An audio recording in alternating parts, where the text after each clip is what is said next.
গরুর মাংস মানে বেড়ার হোটেল, আর আমাদের দিনাজপুরের বেড়ার হোটেলের গরুর মাংস টেস্ট না করলে বৃথা। হ্যালো এভরিওয়ান, আসসালামু আলাইকুম। সবাই কেমন আছেন? আমি আলহামদুলিল্লাহ অনেক ভালো আছি। এই যে বেড়ার হোটেল, আমাদের দিনাজপুরে গরুর মাংসের জন্য নাম করা এই হোটেল। দূর দূর থেকে মানুষ এখানে গরুর মাংস দিয়ে ভাত খেতে আসে। এখানকার পরোটাগুলোও অনেক দারুণ হয়, অনেক ভালো লাগে খেতে। দেখেন ভিতরে কত ক্রাউড। আমরা রাত 8:30টার সময় এখানে যাই ডিনার করতে। প্রায় 1 থেকে 1.5 ঘন্টা লাগে আমাদের এখানে খাওয়া দাওয়া শেষ করতে, তারপর আমরা বাসায় ফিরি। এই যে সেটা ছিল বাহির সাইড, আর এটা ভিতর সাইড। আমরা এই ভিতর সাইডে আসলাম কারণ বাইরে অনেক ক্রাউড, আর এখানে একটু সুন্দর পরিবেশ, একটু স্বাভাবিক পরিবেশ, এতটা ক্রাউড নেই। তাই আমরা এখানে বসে খেতে, যেহেতু আমার হাজব্যান্ড বাইরে ছিল, একটু কাজ সারছিল, তাই তার আসতে লেট হয় দেখে আমরা এখানে তার জন্য ওয়েট করি। আর সেই সময়টা পাস করার জন্য আমি একটু আশেপাশে ফটোশ্যুট করি, প্লাস নিজের ফটোশ্যুট করি একটু মিররে।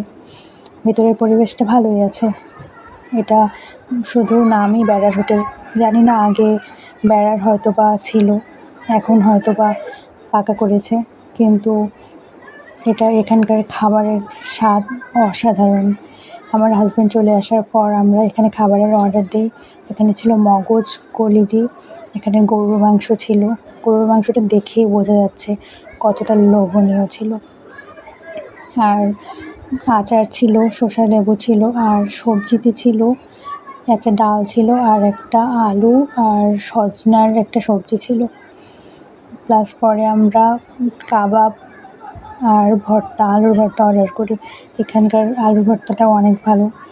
আমাদের গরম গরম ভাত চলে আসে, তাই এত ফ্যানের বাতাস চলছিল যে ভাতগুলোর সাথেই ঠান্ডা হয়ে যাচ্ছিল। আর গরম গরম ভাত না হলে কি আর স্বাদ লাগে? দেখেন এখানে প্রতিটা তরকারি অনেক ভালো, কিন্তু গরুর মাংসের ব্যাপারটাই আলাদা। বেড়ার হোটেল মানেই গরুর মাংস। এখানে অনেক দূর থেকে মানুষ গরুর মাংস টেস্ট করতে আসে। দেখেন রান্নাটা দেখে বোঝা যাচ্ছে কত সুন্দর করে করা হয়েছে। ভালো থাকবেন সবাই, আল্লাহ হাফেজ, আসসালামু আলাইকুম।